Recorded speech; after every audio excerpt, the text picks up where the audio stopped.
Bienvenidos a una edición más de Chat Económico por Señalú, el canal de la Universidad Nacional de Cuyo. Como todas las semanas, para hablar en prácticamente media hora de la realidad económica nacional y, por qué no, también internacional. La semana pasada hablábamos un poco de la gira, lo que había dejado la gira del presidente de la Nación por Europa, incluso hasta había visitado al Papa Francisco con el ministro de Economía y con una comitiva también, y tuvo la posibilidad de entrevistarse con la titular del Fondo Monetario Internacional. Un poco lo que había dejado esa situación y en base a eso lo que deja para esta semana, es decir, una semana donde también se sigue hablando del endeudamiento y demás reuniones por parte del presidente de la Nación y toda la coyuntura que tiene nuestra realidad económica del día a día. Para eso vamos a entrar en la entrevista del día de la fecha. En este caso vamos a hablar con Marina Alpogetto, una economista reconocida a nivel nacional que ha tenido pasos sumamente importantes por distintos organismos a nivel nacional, el Banco Central, el Ministerio de Economía, el INDEC, sin ir más lejos, y que tiene una mirada sumamente clara y específica de la realidad económica y nos va a ayudar seguramente a entender mucho más lo que está sucediendo en nuestro país. Es por eso que le damos la bienvenida a Marina a Chat Económico. Marina, un gusto. José Vargas te saluda. Un gusto, gracias por la invitación. Bueno, un poco decía hace un momento que la realidad económica es un ida y vuelta en la Argentina y la verdad que más allá de lo que está ocurriendo en el mundo, nuestra realidad es completamente distinta. Desde tu óptica, ¿cómo ves la coyuntura argentina por estos días, más allá de lo que tiene que ver con lo sanitario, por cierto? Lo primero que te diría es que Argentina viene con su propia idiosincrasia, venía atravesando una recesión de 2 años, 2018 y 2019, cuando le tocó la pandemia, cambio de gobierno mediante, falta de transición entre los dos gobiernos, un acuerdo con el fondo que se había caído después de las PASO, gestión de la deuda extraordinariamente larga, que llegó, si querés, a buen puerto en agosto, pero que se hizo sin un acuerdo con el fondo detrás, y que después de esa negociación, Argentina todavía tiene rendimientos de la deuda en dólares en la zona de 20%. Inflación que durante la pandemia se había frenado y había vuelto a la zona del 20% anualizado en los meses de abril y mayo, y en los últimos meses vuelve a escalar a un ritmo del 60% anualizado, 4% por mes, si querés similar al que tuviste, o un poquito arriba del que tuviste en 2018-2019, de una economía que venía de caer 7% acumulado en los últimos 2 años, 2018-2019, con la pandemia se desploma, igual que en todo el mundo, en la medida que se van levantando las restricciones de la movilidad de las personas, la economía argentina empieza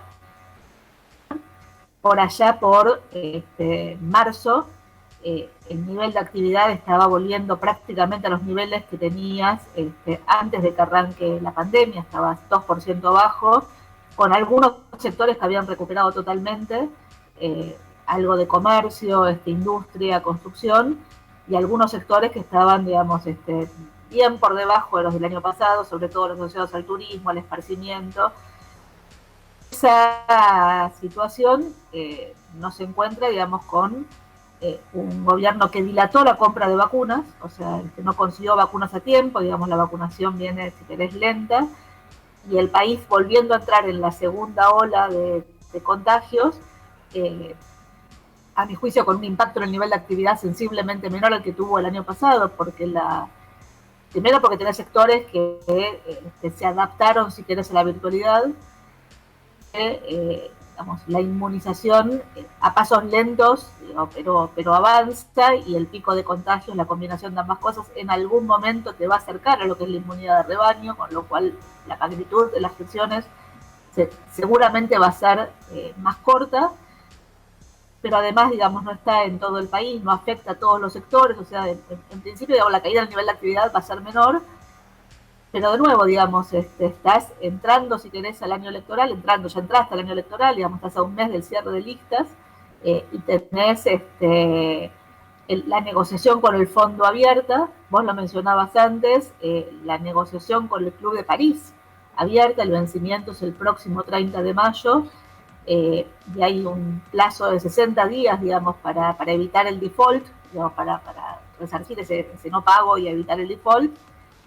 Las consecuencias de un default prácticamente te duplican la deuda con el Club de París, pero además después del Club de París viene el propio fondo. Entonces, un gobierno que negocia, si querés, contrarreloj para evitar el default, pero al mismo tiempo, digamos, dentro de la propia coalición de gobierno, cada vez que da un paso, digamos, hacia un lado, digamos, pareciera que, digamos, te ponen palos en la rueda, y un poco en eso y en esa dirección fue ¿no? Digamos, la carta de ayer, firmada, digamos, por un grupo de personas, digamos, funcionarios, sindicalistas, actores, periodistas, personas de la cultura, de los derechos humanos y demás, digamos, oponiéndose al pago al fondo, al pago del Club de París, y exigiendo condiciones de reestructuración de la deuda que están por fuera, si querés, de los estatutos del organismo. Entonces, digo, básicamente, digo, tenés una de cal y una de arena, o sea, cada vez que te moves en una dirección, pareciera, digamos, que, ¿no? Digamos, dentro de la propia coalición de gobierno, intentan torcerte hacia el otro lado. La prioridad del gobierno es llegar juntos a la elección, o sea, el peronismo sabe que si se parte, pierde elecciones, y cuando va junto, digamos, gana elecciones. La segunda prioridad es que la brecha llegue lo más estable posible, la brecha cambiaria.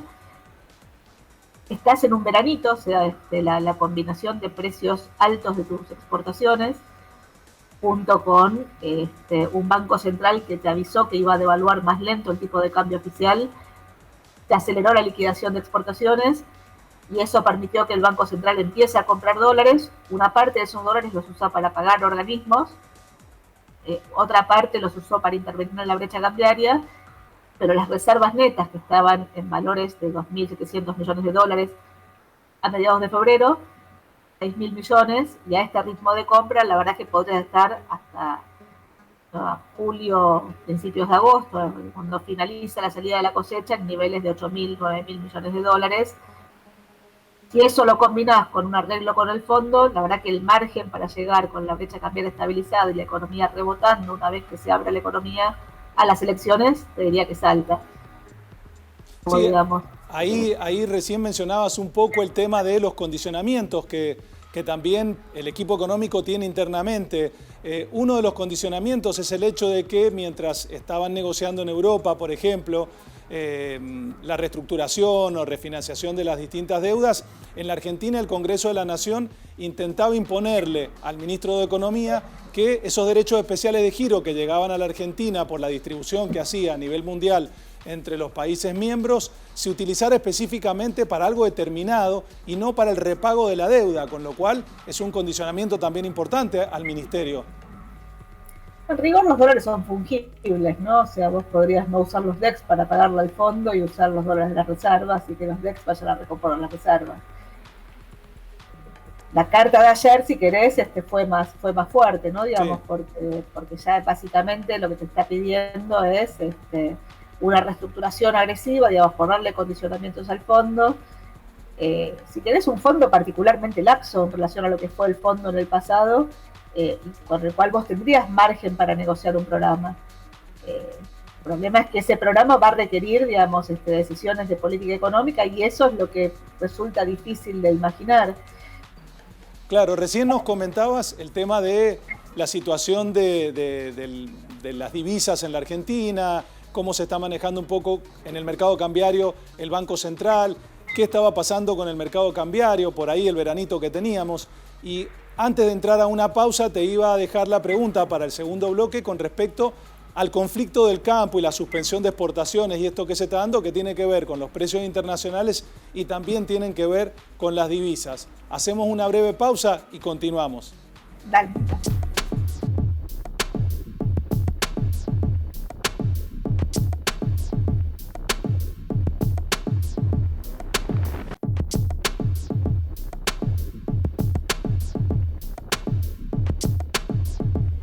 Seguimos en Chat Económico por Señalú, el canal de la Universidad Nacional de Cuyo. y nos había quedado pendiente una pregunta. Hablábamos de las divisas, el mercado cambiario, los precios internacionales, el comercio internacional, y se termina colando un tema de los últimos días que tiene que ver, y le había dejado la pregunta pendiente a nuestra entrevistada, que era el conflicto del campo. ¿Qué está sucediendo en esto donde tenemos el gobierno por un lado, tenemos los precios internacionales, mercado cambiario por el otro, y tenemos el sector del campo que actuó en consecuencia y tomó una medida también de una huelga generalizada y que puede traer consecuencias en el mediano plazo? La pregunta es cómo ve ella esta situación puntual en este contexto en particular. Sí, bueno, lo primero que diría es, yo antes hablé de la inflación, dije que la inflación estaba en un ritmo del 4% por mes, 60% dolarizado. Lo que pasa es que detrás de ese ritmo de inflación vos tenés precios que suben al doble y precios que prácticamente no suben. Los precios que suben al doble del ritmo de inflación tenés fundamentalmente los bienes durables, los autos, los electrodomésticos, los textiles, y dentro de esos precios, un precio que se destacó, digamos, aparte de los precios de los productos frescos, frutas y verduras, es el precio de la carne. La carne es un precio sensible, si querés, para la política, sobre todo lo que es el precio del asado. El precio de la carne sube por distintos motivos, pero fundamentalmente el principal motivo es un aumento en la demanda china, que está traccionando, si querés, las exportaciones de carne local. En el mercado de la carne vos tenés distintos tipos de frigoríficos, los que venden al mercado doméstico, los que venden a la exportación. Los acuerdos para intentar manejar el precio de la carne local habían sido con los frigoríficos exportadores que se habían comprometido a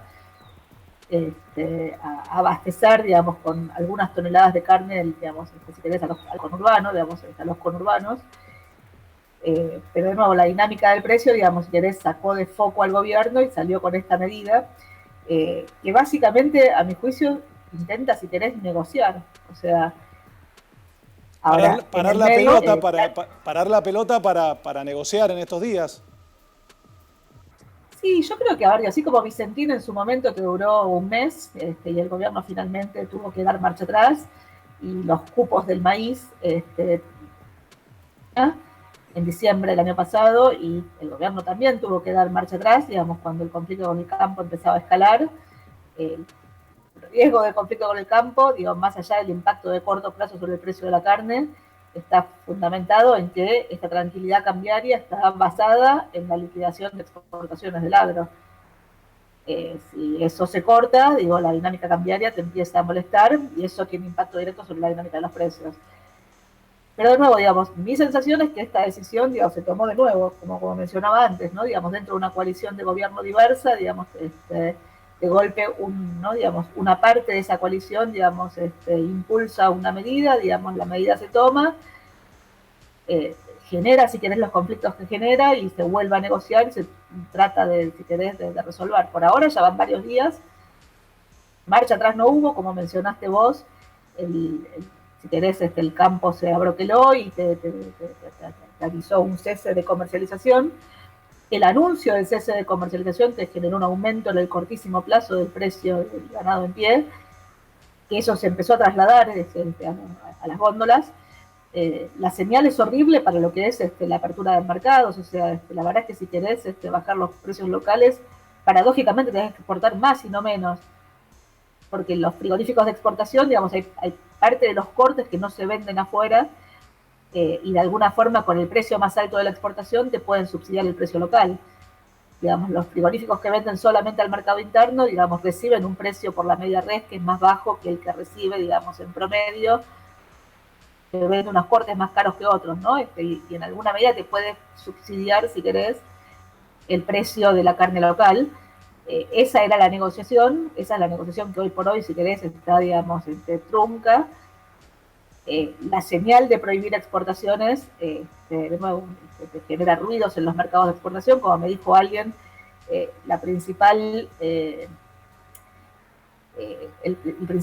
razón por la cual esto no va a durar eternamente es porque los propios chinos te pusieron, si querés, una queja al cese de comercialización de Argentina de carnes, Pero de nuevo, digamos, en el medio, igual que la carta del fin de semana respecto, digamos, al fondo del Club de París, digamos, son medidas que meten mucho ruido en el corto plazo, digamos, cuando el gobierno está intentando encarar una, digamos, si querés, una campaña electoral, digamos, no digamos con las PASO que estarían en septiembre y la elección definitiva en noviembre, pero después la Argentina sigue, digamos, y requiere más bien generar consensos, y acá lo que estás viendo, digamos, son todas medidas que lo único que intentan hacer, digamos, es agigantar la grieta.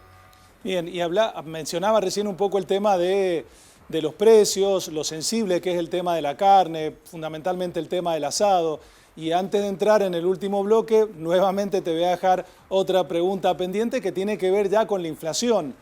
Vimos que con el tema de la carne, este programa de cortes populares o acuerdos que se venía dando, lamentablemente no funcionaron, porque nunca funcionan este tipo de programas en la Argentina, pero avanza un poco más porque vos mencionabas en el primer bloque, tenemos un promedio de 4% mensual y eso es un dolor de cabeza, no solo para el gobierno, sino para todos. Vamos a una pausa y continuamos.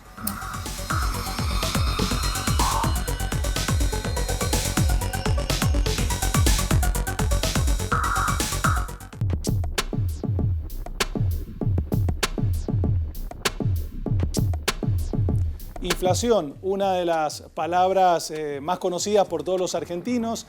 Yo siempre digo que es la variable más nefasta que hay en la economía, por todo lo que conlleva la inflación con respecto a otras variables. En el caso de la Argentina, Marina Alpogeto nos comentaba que traemos ya varios años de inflación alta. El año pasado 36%, en un año de actividad económica prácticamente planchada, pero traemos en los últimos meses un promedio del 4% mensual. Y el gobierno nacional, yo le había dejado la pregunta de qué iba a pasar con la inflación en los próximos meses. El gobierno nacional debería hacer un esfuerzo enorme para lograr ese 29% que tiene en el presupuesto. ¿Cómo lo ve Marina desde ese punto de vista? Barrio, el número del 29 del presupuesto ya es letra muerta. O sea, vos tuviste una inflación del 17,6% en 4 meses. Los datos de mayo que estamos relevando apuntan a un dato del INDEC en la zona de 3,8%, con lo cual cuando te acerques a junio vas a cumplir en 6 meses la meta que tenía el presupuesto para todo el año. Con lo cual te diría que nada, digamos, que claramente la tasa de inflación del año va a ser más alta. La novedad es que esta tasa de inflación se te da en un contexto donde vos estás usando 3 anclas muy marcadas. Una es el dólar. El dólar en enero se movía al 4%, intentando mantener la competitividad del tipo de cambio oficial en función de la inflación pasada. En cada mes se está devaluando un poco menos. En el último mes, en lo que va de mayo, viene devaluándose, subiendo el dólar a un ritmo del 1,2%. Y es probable que ese ritmo decrezca en los próximos meses. El gobierno te habla de un dólar de 102 y medio a las elecciones. La segunda ancla son las tarifas de servicios públicos. Después, de nuevo, digamos, la saga que tuviste en torno a las tarifas de gas y electricidad hace un par de semanas atrás, el aumento pautado para este año va a ser de solamente el 9%. Las tarifas de transporte, por lo menos en el área metropolitana urbana, ¿no?, en el AMBA, están congeladas. Y eso, digamos, que funciona como ancla. La tercera son las paritarias, porque las paritarias se cerraron en su mayor parte con el número de 29 del presupuesto. Todas, cuando mirás los aumentos acumulados más los arrastres, están en la zona del 40%. La mayor parte tienen cláusulas de reapertura en la segunda mitad del año, pero de momento, digamos, los salarios y las jubilaciones vienen perdiendo contra la aceleración de la inflación y funcionándole como ancla. De nuevo, como decía antes, digo, tenés precios que suben al doble que el nivel general y tenés precios que están literalmente congelados. Esa dispersión de precios relativos complica cualquier intento de estabilización ex post. Y dentro de esa distorsión de precios relativos tenés, de nuevo, los bienes que tienen una economía muy cerrada, una economía cada vez más cerrada y que se cerró durante la pandemia. Tienen, si querés, en aquellos sectores que mantuvieron sus ingresos, un aumento en la capacidad de ahorro en pesos, y un intento de buscar mecanismos para alocar esos pesos que no sean básicamente comprar el dólar, por eso, digamos, es un aumento en la demanda de bienes, coordinada por el cierre de la economía, más este aumento en el ahorro transitorio que se provocó en todo el mundo, pero en Argentina, que es un país sin moneda, y la combinación de ambas cosas, junto con un banco central que si bien está escatimando el acceso al mercado cambiario oficial. Hoy el principal subsidio que tiene la economía es comprar dólares a 94 pesos y medio. Bueno, digo, la incertidumbre respecto al costo de reposición de los bienes, digamos, hace que todos aquellos sectores que no estén fuera, si querés, del radar de los controles de comercio, ajusten sus precios por arriba. Esa dispersión de precios es realmente un problema para adelante y va a presentar un desafío, digamos, para el manejo de la política económica. Sus propias estimaciones, nosotros hemos visto y venimos siguiendo relevamiento de expectativas del mercado del Banco Central, que habla aproximadamente un 46-47% para este año de inflación. En la consultora de ustedes, ¿qué expectativa manejan con respecto a la inflación para este año? Sí, nosotros no contestamos al REM, nosotros nos bajamos del REM a principios de 2020 y seguimos sin contestar el REM, digamos, después de los comentarios respecto a que son las consultoras las que generan la aceleración de las expectativas de inflación. Nosotros tenemos una tasa de inflación en la zona de 50% para el año, que es consistente con una desaceleración en el ritmo más parecida al, ¿no? Digamos, entre el 2,5% y el 3%, digamos, en los meses que quedan hasta noviembre, y si tenés un signo de pregunta gigante respecto a cuál va a ser el dato de precios de diciembre, una vez pasada la elección, cuando se intenten remover algunas de las anclas que funcionaron para tratar de bajar la nominalidad de la economía. Y también qué puede pasar con el resultado, que seguramente algo puede llegar a mover en el mercado cambiario también. El resultado electoral, la verdad, es una elección particular, ¿no? Porque, digo, a priori, digo, no va a ser 2017, donde ganó Cambiemos, no va a ser 2019, donde el gobierno ganó, el Frente de Todos ganó con una amplia mayoría. La elección va a estar en el medio, va a haber dos lecturas respecto de esa elección. Una va a ser la lectura del mercado, que el mercado juega a contramano de lo que jugaba, si querés, en 2019. Un resultado adverso al gobierno sería una buena noticia para el mercado y un resultado favorable al gobierno sería una mala noticia para el mercado. Pero la segunda lectura va a tener que ver con la lectura del peronismo respecto al propio resultado de la elección, lo más, ¿no? Digamos, y en qué medida el resultado pueda coordinar una diáspora ¿no? del peronismo, una diáspora respecto, digamos, al Frente de Todos. La verdad es que el escenario más probable es que el gobierno no pierda el manejo del Senado. De las 8 provincias que renuevan senadores, salvo en Chubut, donde hoy tiene 3, lo más probable es que sostenga en aquellas que tiene 2 y sostenga en aquellas que tiene 1. O sea, es poco probable que pierda la diferencia de 5 senadores que tiene hoy el gobierno. En la Cámara de Diputados el escenario más probable es que no consiga quórum propio, o sea, que siga manteniendo la primera mayoría, pero sin quórum propio, con lo cual el gobierno siga requiriendo de alianzas para poder seguir pasando los proyectos por el Congreso. Entonces, con ese resultado, la verdad es que la discusión de quién ganó y quién perdió no va a ser a simple vista.